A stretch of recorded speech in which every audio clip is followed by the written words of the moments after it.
কাতল মাছের মাথা দিয়ে আলু এবং টমেটো দিয়ে খুব সুন্দর একটা তরকারি রান্না করলাম আজকে।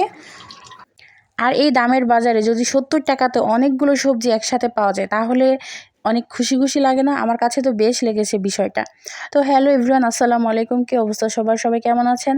আলহামদুলিল্লাহ আমি ভালো আছি।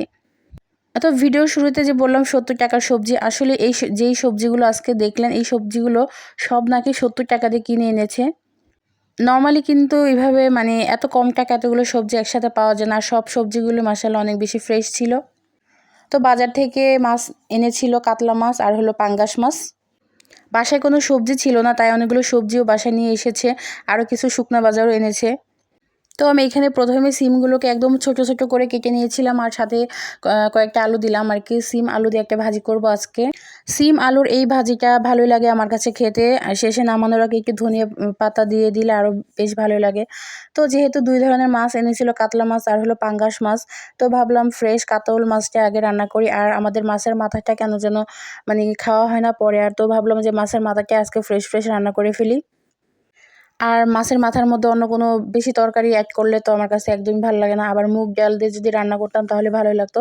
যেহেতু আজকে বাসায় মুগের ডাল ছিল না, ভাবলাম যে কয়েক টুকরা জাস্ট আলু দিয়ে রান্না, একটু হালকা হালকা মাখো মাখো ঝোল হবে, এভাবে খেতে আমার কাছে ভালোই লাগে। তো এই জন্য প্রথমে আমি মাছগুলোকে একটু ভালো মতো মানে ভেজে নিলাম। তারপরে হলো ওই একই ফ্রাই প্যানে আমি যে আলুগুলো তরকারিতে দিব সেই আলুটা একটু ভেজে নিলাম, কারণ একটু এইভাবে ভেজে দিলে তরকারিটা খুব তাড়াতাড়ি হয়ে যাবে আর খেতেও ভালো লাগবে।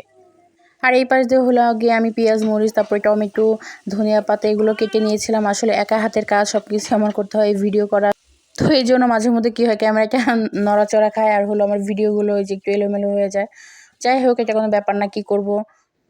এভাবে আমাদের আসলে কাজ করতে হবে, যারা আমরা সাংসারিক, যারা সংসারে কাজ করে তারপরে হলো গিয়ে ফেসবুকে, মোবাইলে একটু সময় দেই। তো তারপরে মাছ রান্না করার জন্য প্রথমে কড়াইতে তেল দিয়ে দিয়েছিলাম, তারপর পেঁয়াজ মরিচ দিলাম।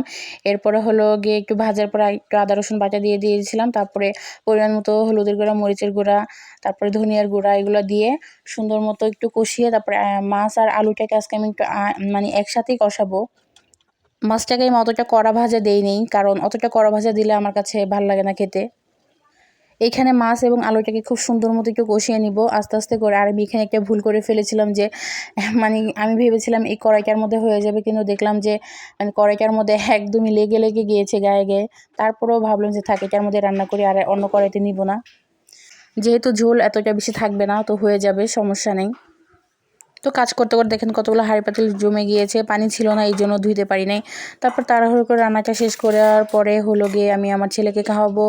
আমার ছেলেকে খাওয়ানোর জন্য ভাতগুলোকে আগে মাখিয়ে নিয়েছিলাম, তারপর আমার ছেলেকে বলছিলাম তাড়াতাড়ি খেতে আসো, কারণ ওকে খাওয়ানোর পরে হলো আমার বাকি কাজ করতে হবে। তো সব আজকে এই পর্যন্তই, ভালো থাকবেন, আল্লাহ হাফেজ, গুড বাই।